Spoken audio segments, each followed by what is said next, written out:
Hello, how are you? My name is Briana Corr Scott, and I am an author and an illustrator, and I am coming to visit you at your school. I'm going to bring all of my picture books, and I'm going to read you some stories. You'll have a chance to ask me questions, and then we're going to draw and write together. I would like to make sure we have all kinds of time to do the writing and art part. So I'm sending you this video so you can get to know me before I come to your school. Where do you live? I live in Punamugwaditch, or Dartmouth, Nova Scotia. I have lived in Dartmouth for 17 years with my husband and my 3 kids. I also work at my home. I have a studio right behind my house, so I don't have to go far when I want to work on my books or my artwork. What made you decide to be an author, and how did that begin? I wanted to be an author and an illustrator since I was in the 1st grade. I had this amazing teacher named Mrs. Cronholm, and she saw how much I loved to read and write and draw, and she is the person that told me that one day I could grow up and have a job that would be making books for other people to read.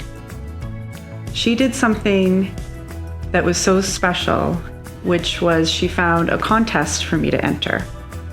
So with her help, my mom and I made a book together to send into this contest.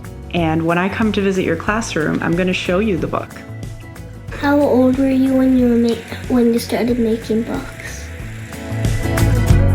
I have been making books my whole life.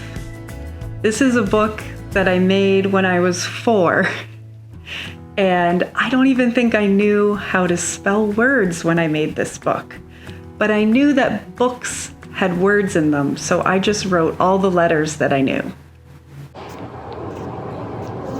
Hi Briana, how long have you been an artist for and an author for? I have been writing stories and making art my whole entire life since I was a little child. But professionally, for my job, I've been an author and an illustrator since 2017. Hi Briana, I was wondering, how did you become an author?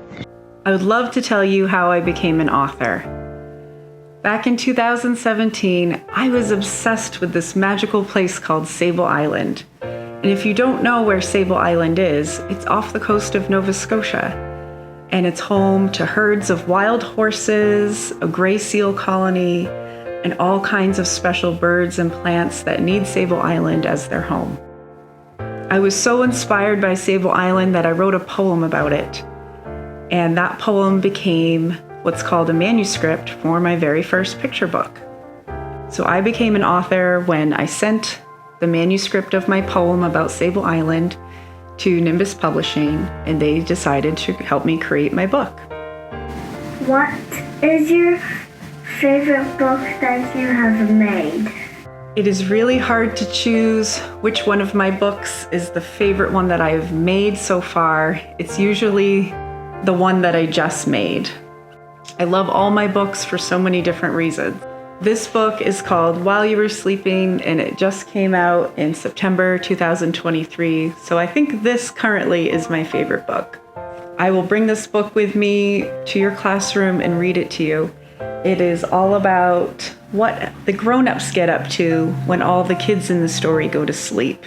Have you ever wondered what the grown-ups are doing while you're up in bed? This book answers that question, and it shows you all the fun things that parents do, as well as some of the hard things, like working late into the night and doing some chores. My favorite thing about this book is the very last 2 pages.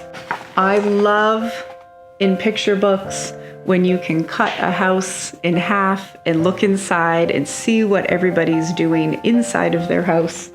And I got to make that type of illustration for this book, and I think that's why it's currently my favorite one. Hi, my name's Owen. How many books have you made? And do you make the pictures too? I have written and illustrated 6 books. I have illustrated 2 books, and sometimes I make paintings for the covers of other books. Yes, I do make all the pictures, and you'll be surprised to know that most of my stories start as pictures first. I'm wondering if it's hard to think of ideas for books. Where do you get your ideas for your stories? Where do you get your ideas for your stories? Comment est-ce que tu trouves les idées pour tes histoires? What inspired you to write your books? Where do I get the ideas from my stories? I get asked this question not only by kids, but by grown-ups too. So to be a writer or an artist, I think you have to stay really curious. You have to be open to learning new things.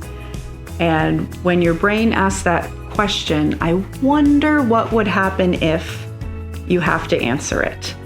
So I think if you're always asking questions and curious about things that you love or are interested in, you will always have ideas to write about. How did you come up with the idea of Selkie, half girl, half seal? I would love to talk about the book of Selkie because this is an example of one of the ways I like to write my stories. I didn't invent a Selkie. There are all kinds of old stories about people that turn into seals by taking on and off a seal coat. I love the Selkie stories, but some of them are really scary and some of them are really dark. And I wanted to invent a new Selkie story that was more joyful and the type of story that kids your age might enjoy. What's your favorite thing to draw?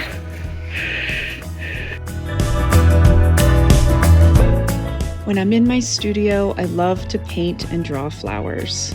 I use flowers in all kinds of art that I make, even my storybooks. My favorite thing to do is to draw and paint outside. I like to explore all different parts of Nova Scotia and bring my little paint box and sit and paint. And I think I'm gonna head out on an adventure now, and I'll tell you all about it when I come to your school. Thank you so much for getting to know me and watching this video.